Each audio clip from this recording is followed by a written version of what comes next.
שנים שהסודות של שמות נהר גן עדן, המופיעים בסידור הרשש, זכותו יגן עלינו אמן, מועברים בין המקובלים ונחשבים כמחוללי ניסים מעל דרך הטבע.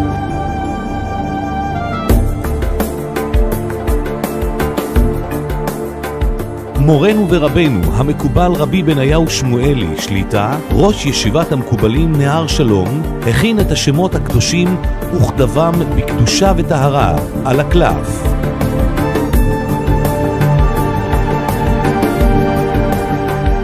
לאחר מכן נסע למערת המכפלה, מקורם של נהרות גן עדן, שמשם, לפי הרשש, מושפע השפע הגדול, וקיים מעמד תפילה מיוחד ונשגב.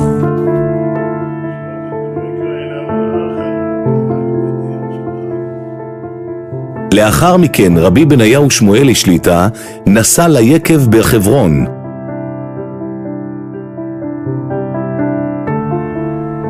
והכניס במעמד מיוחד את השמות הקדושים לחביות עץ המלאות יין משובח, חידק את גיחון פישון, ויהי נועם אדוני אלוהינו עלינו מעשה ידינו כוננה עלינו מעשה ידינו כוננהו. ולאחר שהאותיות נמסו ונמחקו, היין המסוגל והקדוש הוכנס לבקבוקים. כל מה שנעשה זה להצלחת עם ישראל, לרפואתם.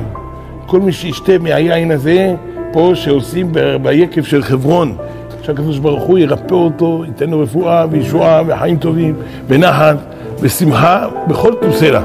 כעת, לאחר שאזל היין, לאור הביקוש הגדול, כתב שוב מורנו ורבנו את שמות הקודש, ובנו ראש הכולל המקובל, הרב יוסף שמואלי, נסע לחברון, ולאחר תפילות מיוחדות במערת המכפלה, נסע ליקב בחברון, והכניס את הקמע עם שמות הנערות לחבית יין, ובנוסף יצק גם מהיין הראשון אל תוך החבית.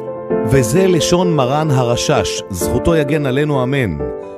שאין חולי בעולם, שאלו האותיות לא ירפאוהו, אפילו לפקוד עקרות ולהסיר הקדחות כולם, ואין כמוהו להבריח צד השמאל מיד וחמס זוחלי אפר, כי אלו האותיות מפתחות שערי גן עדן, פותחים שערי הרחמים כולם ומורידים אותם, ואין דבר למעלה שלא תשיג באותן האותיות.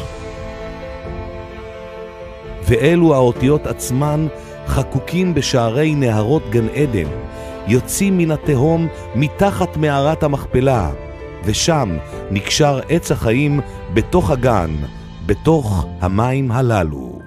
ההזדמנות שלכם לקבל את ין הישועות ישירות על ידי שליח עד לפתח ביתכם. הרם תרומה חודשית קבועה ללומדי התורה בישיבת המקובלים נהר שלום, וזכות הלימוד בפרדס התורה תגן בעדכם להצלחה ברוחניות ובגשמיות ונחת מכל יוצאי חלציכם. חייגו 02-624-9000